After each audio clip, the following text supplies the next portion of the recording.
અને સુરતના ઓલપાડમાં પણ કમોસમી વરસાદ પડ્યો અને ડાંગર પકાવતા ખેડૂતોની હાલત કફોડી બની ગઈ। 5 દિવસ પહેલા તો ડાંગરના પાકની કાપણીની શરૂઆત કરી હતી।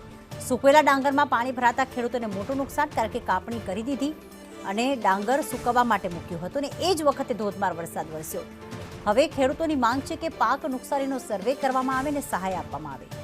સુરત જિલ્લામાં ગાજવીજ સાથે વરસાદ વરસ્યો, જેમાં ઓલપાડ છે, કામરેજ છે, કીમ છે, કોસંબા છે કે જ્યાં વરસાદ વરસ્યો છે અને કમોસમી વરસાદથી ખેડૂતોની હાલત કફોડી બની ગઈ છે। કમોસમી વરસાદથી ડાંગર, મગ, તલ, લીલા શાકભાજી એને ઘણું નુકસાન છે।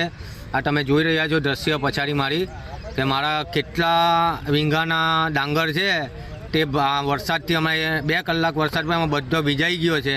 મને કંઈ નહીં તો 15 લાખનું નુકસાન થયું છે ને આખા ગામનું કહીએ તો કરોડમાં નુકસાન જાય એમ છે।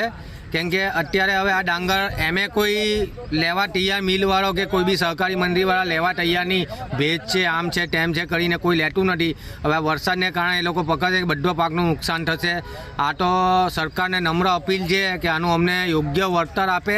અત્યારે 18 વીંઘા ડાંગર, 14 વીંઘા તલ બનાવેલા છે અને આ કમોસમી વરસાદને કારણે આપ જોઈ શકો છો કે પાછળ જે બધું ભાત છે તે મારું જ છે અને ગત રાતે ખૂબ વરસાદ પડ્યો, જેને કારણે આ સૂકવવા મૂકેલા ભાતમાં ખૂબ નુકસાન છે। સરકારશ્રીને એટલી નમ્ર વિનંતી છે કે આનું સર્વે બને ત્યાં સુધી જલ્દી કરે અને બધી સહકારી મંડળીઓ જે ભાત લે છે એ લોકોને એવો દબાણ કરી, એવો ફોર્સ કરો કે એવો કંઈક એ લોકોને વાત કરો કે આવી પરિસ્થિતિમાં ખેડૂતનો થોડો ફાયદો વિચારે।